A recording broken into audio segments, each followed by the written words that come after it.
हरियापुर नाम के एक छोटे से गांव में रामू काका अपनी छोटी सी बेटी गुड़िया के साथ रहते थे।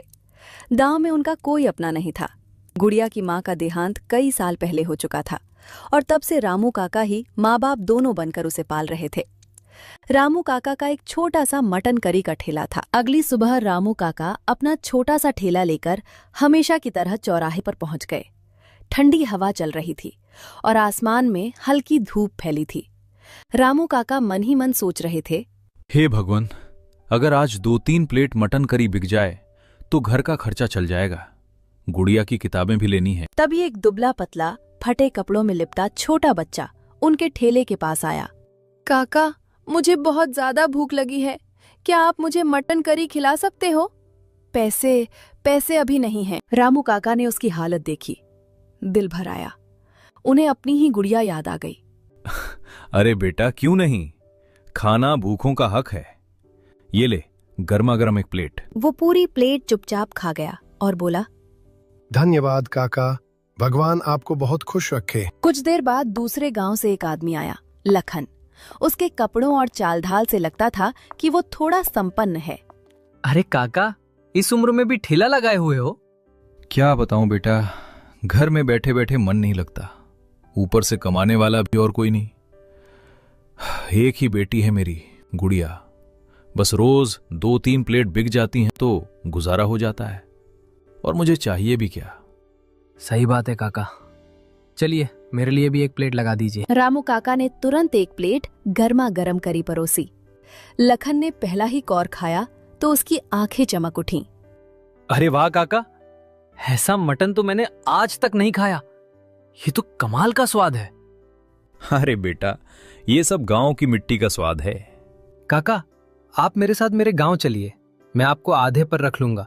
जितनी कमाई होगी आधी आपकी आधी मेरी, खूब चलेगा आपका स्वाद वहां। नहीं बेटा, मेरा मन बस इसी गांव में लगता है, मैं कहीं और नहीं जाना चाहता। काका, आपका मन लगता है ये बात सही है, लेकिन आपकी बेटी भी तो है, उसकी शादी, उसका भविष्य, क्या ये 2-3 प्लेट बेचकर उसकी जिंदगी बन पाएगी? रामू काका चुप पड़ गए। लखन की बात दिल में उतरती चली गई। बात तो तू ठीक कह रहा है बेटा। ठीक है, मैं कल से तुम्हारे गांव आ जाऊंगा। लखन चला गया। रामू काका जब घर पहुंचे तो देखा कि गुड़िया चूल्हे के पास बैठी आग जला रही थी। अरे बेटा, बाहर तो बहुत ठंड है, अच्छा किया तूने आग जला ली। हाँ पिताजी, मैं आपका इंतजार कर रही थी, आप देर क्यों कर दिए? बेटा, हमें कल से दूसरे गांव जाना है। पर क्यों पिताजी, हम अपने गांव में ही ठीक थे, क्या हम इस गांव में नहीं रह सकते? नहीं मेरी गुड़िया, बात रहने की नहीं है, बात तेरे भविष्य की है। भविष्य? पिताजी, हम यहाँ भी खुश हैं, आप क्यों परेशान होते हो? देख बेटा, एक लड़का आया था, लखन। वो दूसरे गांव में एक बड़ा होटल चलाता है। उसने मुझे काम पर रख लेने का वादा किया है, अच्छी कमाई होगी। पिताजी, मुझे आपकी खुशियों से बढ़कर कुछ नहीं, जहां आप रहोगे वही मेरा घर है। गुड़िया और रामू काका दोनों गांव छोड़कर दूसरा गांव आजता है। अरे रामू काका, आप आ ही गए, चलिए अच्छा हुआ समय पर पहुंच गए। हाँ बेटा, जैसा कहा था वैसा ही सुबह सुबह निकल पड़े। बहुत बढ़िया। काका, जल्दी से काम पर लग जाइए, आज भीड़ बहुत होगी और इराक भैया कभी भी आते ही होंगे। आप मटन करी बनाना शुरू कर दीजिए। तभी लखन ने गुड़िया की ओर देखा। और बेटी, तुम जरा मेरे घर चली जाओ, जहां भी पूछोगी लखन भैया का घर सब बता देंगे, बड़े आराम से पहुंच जाओगी। वहां भाभी भी है, वे तुम्हें खाना वाना दे देंगी। पिताजी, मैं अकेली कैसे जाऊं? डर मत बेटा, लखन बेटा बुरा नहीं है, उसके घर जा, भाभी से मिलना, बहुत अच्छे रिलेटेड है। रामू काका ने जैसे ही कढ़ाई में मसाले डाले, खुशबू पूरे होटल में फैल गई। थोड़ी ही देर में पहला ग्राहक तेजी से आया। अरे लखन भैया, ये चाचा को कहां से पकड़ लाए? खुशबू तो ऐसी आ रही है जैसे कहीं दरबार में पक रहा हो। चलो जल्दी से एक प्लेट मटन लगा दो। रामू काका ने फुर्ती से प्लेट तैयार की, करी गर्मा गर्म चावल पर डाली और ग्राहक को बढ़ा दी। अरे वाह काका, ऐसा मटन तो मैंने जिंदगी में कभी नहीं खाया। मुंह में जाते ही पिघल रहा है। ये तो कमाल है। मैंने कहा था ना, काका का हाथ नहीं, जादू है जादू। काका, अब से मैं रोज यहीं खाऊंगा। लखन भैया, आधी दुकान इनको ही दे दो। ग्राहक हाथ जोड़कर बोला।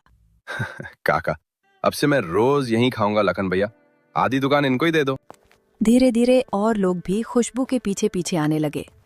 अरे भाई, क्या महक आ रही है, एक प्लेट मेरे लिए भी लगाओ। शाम होते होते कड़ाही लगभग खाली हो चुकी थी। आज का दिन उनके लिए उम्मीद और नई शुरुआत बनकर आया था। दोनों घर चले गए। बेटा लखन, आज की कमाई तो बहुत ही बढ़िया हो गई। ला, मेरे आधे पैसे निकाल दे। वही बात जो तूने कही थी, आधा आधा। ये सुनकर लखन का चेहरा एक पल के लिए उतर गया। मन में सोचने लगा, अरे काका का मटन तो सच में जादू है। अगर आज ही मैंने इन्हें आधे पैसे देने में टालमटोल की तो कहीं ये नाराज होकर वापस अपने गांव ना चले जाएं। काका, मैं तो बस निकाल ही रहा था। आपकी मेहनत है, आपका हाथ भी है।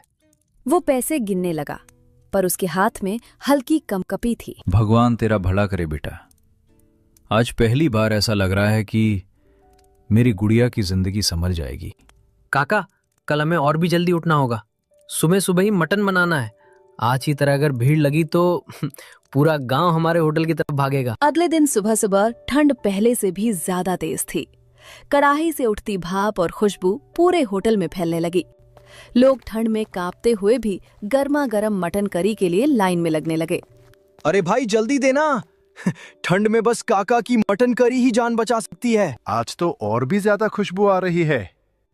तभी रोज आने वाला एक खास ग्राहक आया, राहुल। काका, मैं आज फिर आ गया। आपके हाथ की मटन करी के लिए तो मैं रोज यहाँ तक पैदल आता हूँ। ऐसा स्वाद तो पूरी दुनिया में नहीं मिलेगा।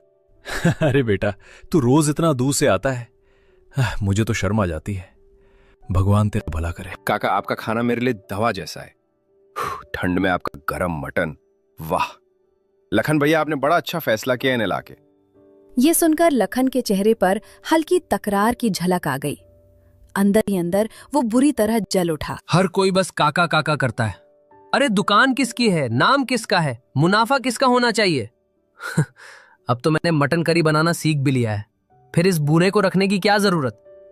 आज रात ही से निकाल दूंगा, पूरी कमाई मेरी होगी। पूरा दिन भीड़ पहले दिन से भी ज्यादा रही। हर प्लेट की तारीफ सिर्फ एक ही नाम से शुरू और खत्म हो रही थी। दुकान बंद करके दोनों अपने अपने घर जाने लगते। काका, मेरे आधे पैसे निकाल दो। आज अच्छी कमाई हुई है। हाँ बेटा, क्यों नहीं। ये ले तेरे आधे पैसे। ऊपर वाले की मेहर है, आज अच्छा दिन रहा। और सुनो काका, कल से आप दुकान पर मत आना। क्या बोला तूने बेटा, मैं दुकान पर ना हूं? अरे कुछ गलती हो गई क्या? नहीं काका, गलती वगलती कुछ नहीं। बस अब मैं आपसे मटन करी बनाना सीख गया हूं, तो भला मैं आपको आधे पैसे क्यों दूं? अब से दुकान में अकेला ही चलाऊंगा। लेकिन बेटा, तू मुझे मेरे गांव से यही कहकर लाया था कि आधे पैसे तेरे आधे मेरे, हम साथ मिलकर मेहनत करेंगे। हाँ काका, लाया था, लेकिन अब मेरा मन नहीं है। आप अपना गांव वापस चले जाइए, मुझे अब किसी की जरूरत नहीं। बस बहुत हो गया। आप दोनों कल से यहां मत दिखना। दुकान मेरी है, मेहनत मेरी है, और अब कमाई भी मेरी होगी। ठीक है बेटा, तेरे मन में अगर लालच आ गया है तो मैं क्या कर सकता हूं। लेकिन एक बात याद रखना, खाना बनाने का तरीका सिर्फ देखने से नहीं आता, उसका जादू हाथ में होता है, और वो जादू किसी लालची दिल में टिकता नहीं है। ताका अपने फटे बैग को कंधे पर टांगते हैं और धीरे धीरे अंधेरा होते रास्ते पर चल पड़ते हैं। अगले दिन सुबह लखन बड़े जोश में दुकान खोलता है। उसके चेहरे पर एक तिरछी मुस्कान होती है। आज देखना, लोग मेरी बनाई मटन करी के भी दीवाने हो जाएंगे। काका समझते क्या थे, अपने हाथ का जादू। कुछ देर में पहला ग्राहक आता है। अरे लखन भैया, एक दमदार मटन करी दे दो, ठंड में गर्मा गर्म मजा आ जाएगा। गिरा पहला निवाला मुंह में डालता है और उसका चेहरा तुरंत बिगड़ जाता है। अरे ये क्या है, ये मटन करी है या उबला हुआ पानी? स्वाद कहाँ है, मसाला कहाँ है, मटन कच्चा क्यों लग रहा है? लखन एक पल को हक्का बक्का रह जाता है। क्या बोल रहे हो भाई, जैसे रोज बनती थी वैसे ही बनाई है। नहीं बत करो, ये तो बिल्कुल खराब है। मैं तो खत्म भी नहीं कर पा रहा। इतने में सुनील तेजी से आता है, हाथ रगड़ता हुआ, ठंड से जूझते हुए। लखन भाई जल्दी से एक प्लेट मटन करी लगा दो, ठंड में कुछ गरम खा लूं। और काका कहाँ है? दिख नहीं रहे 2 दिन से। लखन बिना जवाब दिए प्लेट रख देता है। सुनील कौर लेता है और तुरंत थूकने जैसा मुंह बनाता है। अरे ये किसने बनाई है? ये तो बिल्कुल खराब है। मैंने तो काका के हाथ की करी खाई है, उसमें तो जान होती थी। लेकिन ये तो कुछ भी नहीं है। लखन की भौहें सिकुड़ जाती हैं। यार प्लीज ऐसे मत बोलो, बन तो वैसे ही रही है जैसे काका बनाते थे। अरे हाँ हाँ, बिल्कुल बेकार है। मटन जैसे कच्चा पड़ा हो, मसाला जैसे कहीं खो गया हो। अरे लखन भाई, ये आपके बस की बात ही नहीं है। सच कहें तो बेटा, काका के हाथ में सच में कोई जादू था और तूने उन्हें निकाल दिया लालच में। एक एक करके सारे ग्राहक प्लेटें छोड़कर चल देते हैं। दुकान के सामने सन्नाटा छा जाता है। राहुल को कई दिनों से काका की याद सताने लगती है। काका की बनाई मटन करी का स्वाद ही नहीं, उनकी हंसी, उनकी बातें सब उसके दिल में बस गए थे। एक दिन वो ठंड में कांपते कांपते काका के गांव पहुंच जाता है। अरे काका, अब यहाँ क्या कर रहे हो? आपने दुकान क्यों छोड़ दी? अब तो आप हमारे गांव में दिखते भी नहीं। सब लोग आपको बहुत याद कर रहे हैं। क्या बताऊं बेटा राहुल, दिल टूट गया बस। लखन मुझे मेरे गांव से ये बोलकर लाया था कि आधी कमाई उसकी और आधी मेरी। सोचा था चलो मेहनत कर लूंगा, गुजारा हो जाएगा। पर जैसे ही कमाई बढ़ी, उसका मन बदल गया। काका, उसने बहुत गलत किया आपके साथ। लालची इंसान था वो, आपको इस्तेमाल किया और फिर निकाल दिया।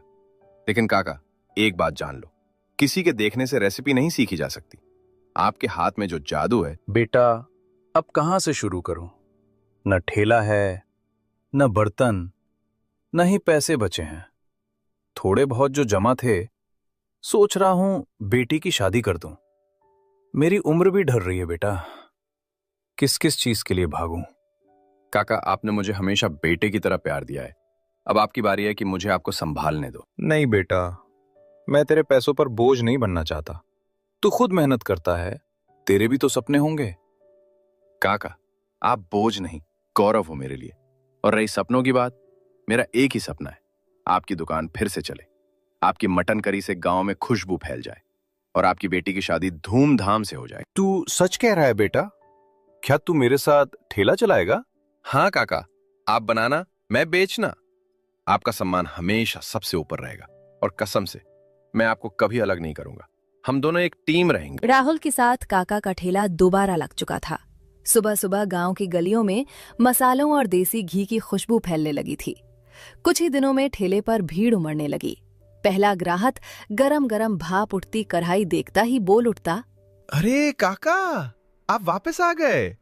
हम तो समझ बैठे थे कि अब कभी आपका मटन खाने को नहीं मिलेगा। कहाँ जाऊंगा मेरे भाइयों, बस जिंदगी ने थोड़ी परीक्षाएं ली थीं।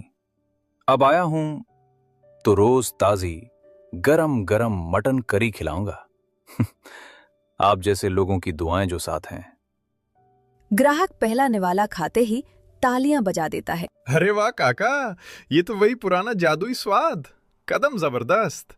आपके हाथ का मटन तो दिल में उतर जाता है। कई महीनों से दुकान बहुत अच्छा चल रहा था।